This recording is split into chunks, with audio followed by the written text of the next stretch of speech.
आज के हमारे एपिसोड की शुरुआत होती है अकाने से, जो कि अपनी हॉट फ्रेंड्स के साथ हॉट स्प्रिंग के मजे लेने जा रही होती है। पर उसको अकेले अकेले जाता हुआ देख रेनमा उदास हो जाता है और उसे बिना रोके नहीं रह पाता है। शाबाश रेनमा, देर से ही सही पर तुझ में समझ आ गई कि तुम दोनों बने हो एक दूजे के लिए। जा मेरे शेर, लड़की का बाप तुझे खुली छूट दे रहा है हॉट स्प्रिंग में अपनी जिंदगी जीने की। पापा सठिया गए हो क्या आप? मैं कोई ऐसी वैसी लड़की नहीं हूँ जो शादी से पहले किसी भी लड़की के साथ गुलछर्रे उड़ा ले। हाँ, और अगर ये ऐसी वैसी लड़की होती भी तो अंकल आपको क्या लगता है मेरे कुछ स्टैंडर्ड्स नहीं है? क्या कहा तेने छिचोर? अभी 2 मिनट पहले तक तो तू मेरे साथ चलने के लिए मरे जा रहा था। अब मैंने तेरे प्रपोजल पे थूक दिया तो तू अपने आप को जाकिर खान समझ रहा है। मेरी एक बात कान खोल के सुन ले लफंगे, तू सख्त लोंडा नहीं रिजेक्टेड लोंडा है। अकाने की बात सुन के रेनमा के पास और कोई चारा नहीं होता उसे अपने रोकने का कारण बताने के अलावा। इसी वजह से वो अकाने से उसका बैग छीनता है और उसे उल्टा करके 2-4 बार झाड़ता है, जिसकी वजह से बैग के अंदर से ठरकी बुड्ढा बाहर निकल आता है। बुड्ढे, तू मेरे बैग में क्या कर रहा था? अकाने बेटा, मुझ बुजुर्ग की बढ़ती उम्र के साथ मेरी बॉडी मेरा साथ छोड़े जा रही है। अब मुझे हॉट स्प्रिंग में बिन कपड़ों की लड़कियों को देखने की जरूरत है। मेरा मतलब हॉट स्प्रिंग की हीलिंग प्रॉपर्टीज की जरूरत है, वरना मेरी तबीयत और खराब हो सकती है। बुढ़ाऊ ज्यादा टेंशन मत ले, तबीयत बिगड़ने की तेरी उम्र तो कब की जा चुकी है। अब तो तेरी उम्र यमराज के पास जाने की है। कब्र खोद दूं मैं तेरे लिए? क्या कहा तैने रेनमा? वही जो तैने सुना। और ये क्या है बुढ़ाऊ? रेनमा बुढ़ाऊ की जेब से अकाने की ब्रा निकाल के उसे सवाल जवाब करता है। ये मेरे बुढ़ापे की लाठी है जो मुझे इस उम्र में भी चलने की शक्ति दे रही है। इसे प्लीज मुझे लौटा दे रेनमा। बुढ़े, तेरी लाठी नहीं मेरी ब्रा है।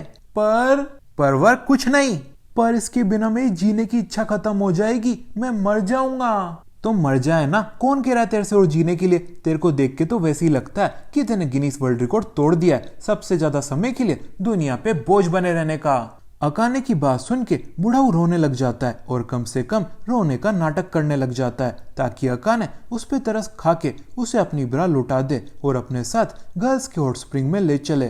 पर अकाने तो अकाने होती है और वो बुढ़ाऊ पे तरस खाना तो छोड़ो, उसकी ओर मुड़ के भी नहीं देखती है और उसे इग्नोर करती हुई अपनी ट्रिप के लिए निकल जाती है। पर अगर अकाने अकाने होती है तो ठरकी बुढ़ा भी एक नंबर का ठरकी होता है और वो रोते धोते चुपचाप अकाने के पीछे निकल जाता है। पर घर के सभी मर्दों को बुढ़े की हैसियत / औकात के बारे में पता होता है कि ये चाहे अभी भोला बाला बन रहा हो, पर लड़कियां दिखती ये अपनी औकात दिखा देगा और अपने मुंह से किसी भूखे कुत्ते की तरह लाट टपकाने लग जाएगा।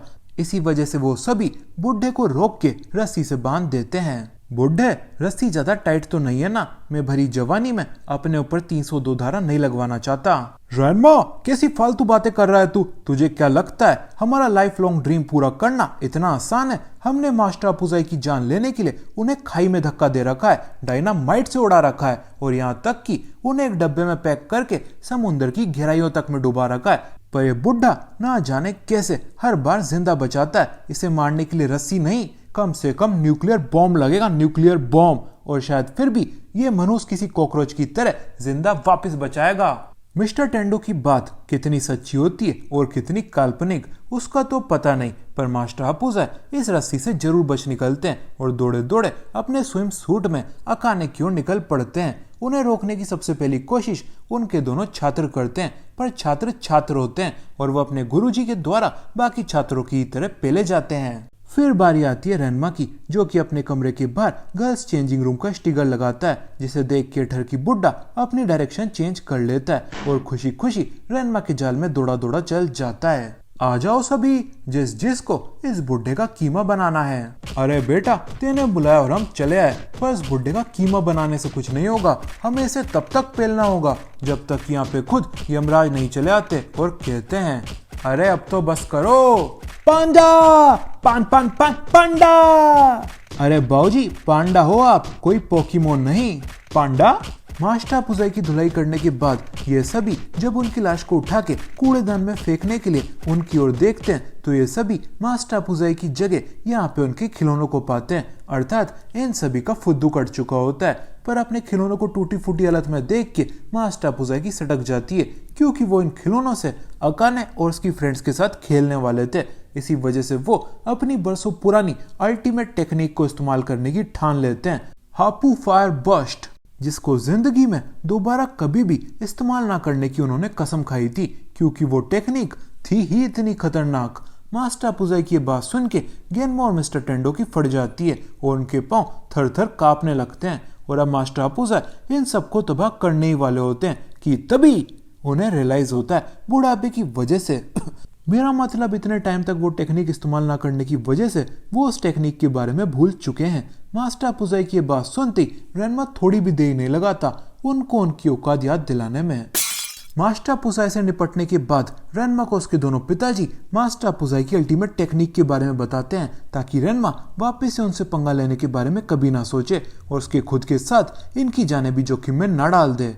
आज से बहुत साल पहले जब हम मास्टर पुजाई के अंडर ट्रेनिंग ले रहे थे, चोरों, दुकान से सिर्फ सामान लेना नहीं होता, उसका पैसा भी चुकाना होता है। मास्टर, दुकान वाले आपसे पैसा मांग रहे हैं। तो उनसे बोल दे टेंडो, मास्टर पुजाई भीख नहीं देते, सिर्फ आशीर्वाद देते हैं। फूलो बढ़ो, दुकान दुगनी चुगनी करो और हमें जिंदगी भर ऐसी सर्विसेज देते रहो।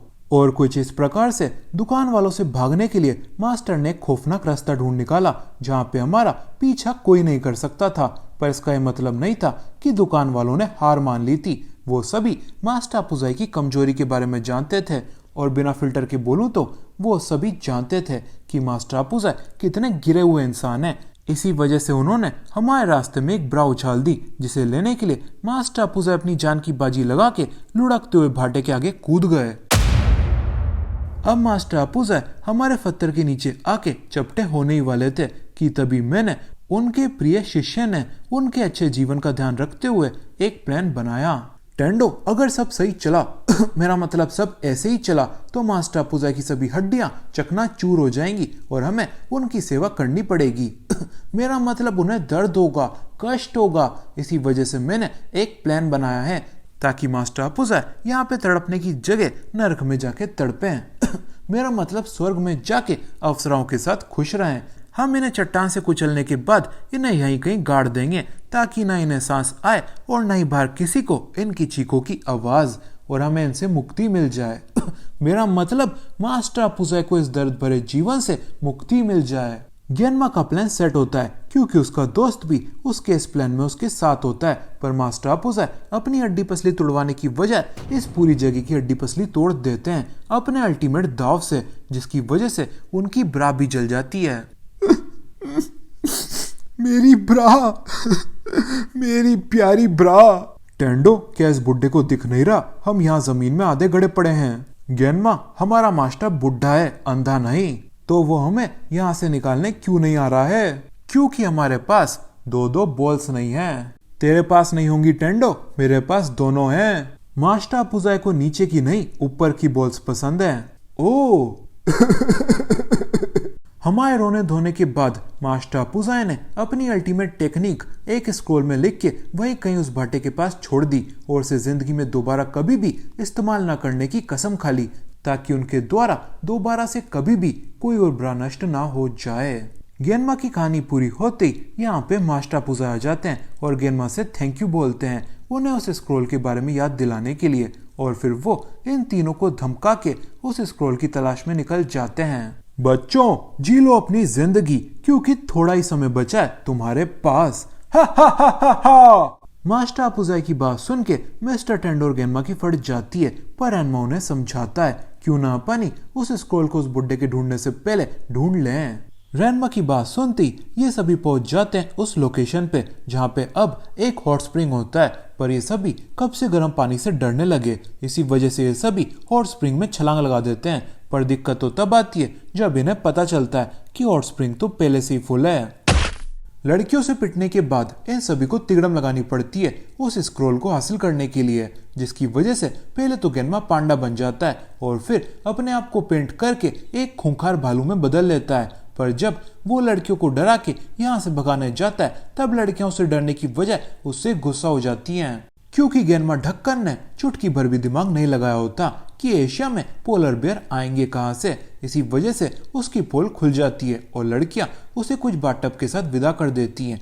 गेनमा को इतना पुअर परफॉर्मेंस देते हुए देख मास्टर पुजाई बाहर आ जाते हैं और अपने दोनों छात्रों पे चिल्लाते हैं, नालायकों, इतने साल मेरे साथ रह के भी तुम लोग कुछ नहीं सीखे, अब मुझे देखो। के मास्टर अपुजा एक बंदर के आउटफिट में चेंज हो जाते हैं और लड़कियों के बात में घुस जाते हैं। पर आश्चर्यजनक बात होती है कि लड़कियों ने भगाने स्लैश पीटने की जगह अपने पास बुला रही होती हैं, क्योंकि ना जाने क्यों पर लड़कियों को ये बंदर बड़ा ही क्यूट लग रहा होता है। मास्टर अपुजाई को लड़कियों के साथ घुल मिलते हुए देख मिस्टर टेंडोर गेनमा की फट जाती है, क्योंकि उनको अब उनका अंत नजदीक दिख रहा होता है। इसी वजह से वो दोनों रेनमा को भिगा के अपने स्ट्रिक्ट इंस्ट्रक्शंस देते हैं। रेनमा, वैसे तो मैं कभी भी नहीं चाहता कि तू अकाने को छोड़ के बाकी किसी लड़की के साथ कहीं भी भटके, पर वो कहते हैं ना, desperate times call for desperate measures. इसी वजह से मैं लड़की का बाप आज तुझे इजाजत दे रहा हूँ अधनंगी लड़कियों के बीच जाने की। सुना ना रेनमा, तेने तुझे once in a lifetime opportunity मिल रही है, जा और अब जल्दी से वो स्क्रोल लेके आ। आपसे ये अपॉर्चुनिटी मांगी किसने है? जब देखो लड़की बना देते हो, मेरी मर्दानगी पे धब्बा लगा देते हो अपने फायदे के लिए। मैं नहीं जा रहा कहीं भी, मेरी भी कुछ इज्जत है। हिजड़ों की कब से इज्जत होने लगी रेनमा? और कुछ इस प्रकार से रेनमा को बिना इच्छा के भी काम पे लगना पड़ता है। लड़कियों के हॉटस्प्रिंग में पहुंच के रेनमा अपने काम पे कॉन्सेंट्रेट नहीं कर पाता। रीजन तो उसके आगे पीछे दाएं बाएं सब जगह है कि तभी ठरकी बुढ़ा उसे अपनी विजिट देता है, जिस वजह से रेनमा अपने होश में आ जाता है और थोड़ा नाराज भी हो जाता है। फिर वो ठरकी बुढ़े को सबक सिखाने लगता है कि नहाती हुई लड़कियों को परेशान नहीं करते हैं। मैं जानता हूँ आप लोग क्या सोच रहे हो, देखो देखो बोल भी तो कौन रहा है ये बात। अब क्या करें, इस दुनिया में एक से बढ़कर एक ढोगले भरे पड़े हैं और रेनमा का यही ढोगलापन निकालने के लिए बुढ़ा उस पर गर्म पानी उछाल देता है, जिसकी एक भी बूंद रेनमा को अपने असली रूप में ला सकती थी और इन सभी लड़कियों से पिटवा सकती थी। इसी वजह से रेनमा के लिए अब ठरकी बुढ़े को जल्द से जल्द पकड़ना और महत्वपूर्ण हो जाता है और वो अपनी वही पुरानी घिसी पिटी टेक्निक यूज करता है। अरे ये प्लस साइज की ब्रा किसकी है? मेरी है, मेरी है, मेरी है। और कुछ इस प्रकार से ठरकी बुढ़े का कवर ब्लो हो जाता है और फिर वो रेनमा के साथ बाकी सभी लड़कियों से भी पेला जाता है। बुढ़े के पिटते समय रेनमा को अच्छा मौका दिखता है वो स्क्रोल हथियाने का। इसी वजह से वो एक लंबी छलांग लगाता है उस स्क्रोल की ओर कि तभी ठरकी बुढ़ा उसे अपने बाथटब से रोक देता है और अपनी बची कुची जान जुटा के लड़कियों से भाग निकलता है। रेनमा और बुढ़े के इस कांड के बीच यहाँ पे अकाने भी आ जाती है नेचर की ताजी ताजी हवा में हॉट स्प्रिंग के मजे लेने। अकाने को देख के ठरकी बुढ़ा अपना ऑब्जेक्टिव चेंज कर लेता है और स्क्रोल को पीछे छोड़ के हरियाली देखने निकल पड़ता है। बुढ़ा कुछ कांड ना कर दे रेनमा की प्यारी अकाने के साथ। इसी वजह से रेनमा को भी अपना ऑब्जेक्टिव स्क्रोल से उठा के अकाने की प्रोटेक्शन पे शिफ्ट करना पड़ता है और फिर ये दोनों लड़कियों की ओर निकल जाते हैं। अकाने की इस हालत में उसको टापने के लिए बुढ़ाओ ना कोई तिगड़म लगाता है और न ही अपने दिमाग का इस्तेमाल करता है, बस अपनी हवस की वजह से उसकी ओर खिंचा चला जाता है, जिसे देख के अकाने डर जाती है और उसकी मदद करने के लिए रेनमा को भी बाहर आना पड़ता है। इन शॉर्ट एक साथ बुढ़ाओ और रेनमा दोनों का ही भांडा फूट गया होता है। रेनमा, अकाने तू मुझे गलत समझ रही है? उसकी तू चिंता मत कर, तेरी खोपड़ी फोड़ने के बाद मैं तुझे मौका दूंगी ना तेरी मासूमियत साबित करने का। काने, तुझे नहीं लगता क्या वो मौका तुझे मेरी खोपड़ी फोड़ने से पहले मुझे देना चाहिए? रेनमा की खोपड़ी पे एक और जोरदार भाटे की पड़ते ही ठरकी बुढ़ा यहाँ से चुपचाप अपनी अल्टीमेट टेक्निक का स्क्रोल लेके भाग जाता है, पर वो इन जंगलों से बाहर निकल पाए उससे पहले गेनमा और मिस्टर टेंडो मिलके उसे रोक देते हैं और उससे वो स्क्रोल हथियार लेते हैं। पर इस स्क्रोल को इनमें से कोई भी नहीं पढ़ पाता, क्योंकि मास्टर अपुजाई ने अपनी अल्टीमेट टेक्निक को सीक्रेट रखने के लिए इस स्क्रोल में सीक्रेट लैंग्वेज का यूज किया होता है। इसी वजह से रेनमा को एक तिगड़म लगानी पड़ती है और अगली सुबह होते ही वो अपना ब्रिलियंट प्लान यूज करता है, जिसमें उसके दोनों पिताजी झाड़ियों में छुपे होते हैं और वो अकाने के साथ मिनी स्कर्ट पहन के टेनिस ग्राउंड में टेनिस खेलने आया होता है, क्योंकि उसका मानना होता है ठरकी बुढ़ा दो छमियाओं को मिनी स्कर्ट में यहाँ वहाँ उछलते हुए देखने का मौका कैसे भी नहीं छोड़ सकता है। और वैसा ही होता है। रेनमा की बात कंप्लीट होती ठरकी बुढ़ा उसे किसी जू की तरह चिपक जाता है और इसी बात का फायदा उठा के मिस्टर टेंडो और गेनमा ठरकी बुढ़े को कैप्चर कर लेते हैं और उससे उसकी अल्टीमेट टेक्निक को डिकोड करने के लिए बोलते हैं। आप सभी बचपन में दिमाग के बल गिर गए थे क्या? क्या मतलब? आप सभी कल से इतनी मेहनत कर रहे हो ठरकी बुढ़े को इस स्क्रोल से दूर रखने की, और आज आपने उसे आगे होके ये स्क्रोल दे दिया है। अकाने की बात सुन के सभी के होश उड़ जाते हैं, क्योंकि इन सभी ने इतना तो सोचा ही नहीं होता कि मास्टर अपुजाई हमें ये टेक्निक सिखाने से पहले खुद ये टेक्निक सीख जाएंगे। इसी वजह से इन सभी के पास यहाँ से भागने के अलावा और कोई ऑप्शन नहीं होता। पर मास्टर अपुजाए भी इन सभी की तरह ढक्कन होते हैं एंड इट टर्न्स आउट उन्होंने स्क्रॉल में कोई सीक्रेट लैंग्वेज का यूज नहीं किया होता, बल्कि उनकी हैंडराइटिंग ही इतनी गंदी होती है कि कोई उसे पढ़ नहीं पाता, यहाँ तक कि वो खुद भी। और अपनी इसी फ्रस्ट्रेशन में आके मास्टर अपुजाए अपना स्क्रॉल फाड़ देते हैं और अपनी अल्टीमेट टेक्निक को हमेशा हमेशा के लिए गुड बाय बोल देते हैं। स्क्रॉल के फटते ही मिस्टर टेंडो और गेनमा में एक अलग सी चमक आ जाती है, क्योंकि अब उन्हें अपनी जान की चिंता करने की कोई जरूरत नहीं होती। और फिर ये दोनों मास्टर अपुजाए पे अपने इतने सालों की भड़ास निकालते हैं। बुढ़े, तेरा कीमा बनाने का सपना मैं कितने सालों से देख रहा हूँ, आज पूरा करूंगा मैं इसको। गेनमा, तेरा सपना पूरा होने के बाद अपन मेरा सपना ही पूरा करेंगे, इस बुढ़े को पेड़ से उल्टा लटका के इसके पिछवाड़े में सरिया घुसाने का। और कुछ इस प्रकार से मास्टर अपुजाए को सुबह सुबह तारे दिख जाते हैं, पर इतनी धुलाई की वजह से मास्टर अपुजाए की मेमोरी जोग हो जाती है और उन्हें अपनी ultimate technique Happu fire bust याद आ जाती है। फिर आखिर में वो थोड़ा रिकवर होने के बाद गेनमा और मिस्टर टेंडो को अपनी टेक्निक के दोबारा से दर्शन करवाते हैं, जिसकी वजह से उनकी चीखें रेनमा और अकाने के पास तक पहुंच जाती हैं और फिर इन दोनों को अपने बापों को बचाने यहाँ पे आना पड़ता है। बुढ़े, क्या कर रहा है तू? अपनी अल्टीमेट टेक्निक का डेमोन्स्ट्रेशन दे रहा हूं, ले तू भी देख। के मास्टर अपुजाए रेनमा की ओर एक फायर क्रैकर स्लैश पटाखा फेंक देते हैं, जिसे रेनमा अपने रैकेट से उनकी ओर उछाल देता है और हमें पता चलता है हप्पू फायर बस्ट दिवाली पे जलने वाले फटाकों से ज्यादा और कुछ नहीं है। अपनी अल्टीमेट टेक्निक के बारे में इतना भला बुरा सुन के मास्टर अपुजाए को गुस्सा आ जाता है और वो चट्टान की जितना बड़ा फटाका बाहर निकाल लाते हैं। अब रेनमा के पास दो ही ऑप्शन होते हैं, पहला मास्टर अपुजाए से हाथ जोड़ के माफी मांगने का, या दूसरा इस फटाके के साथ जल के राख हो जाने का। पर रेनमा को ये दोनों ही ऑप्शन पसंद नहीं आते, इसी वजह से वो अपनी ब्रा निकाल के उछाल देता है और ब्रा को देखते ही मास्टर अपुजाए किसी मैग्नेट की तरह उसकी ओर खींचे चले जाते हैं। और अब रेनमा की जगह मास्टर अपुजाए का दी एंड होने वाला होता है, जिसके लिए हम काउंटिंग करेंगे 3, 2, 1।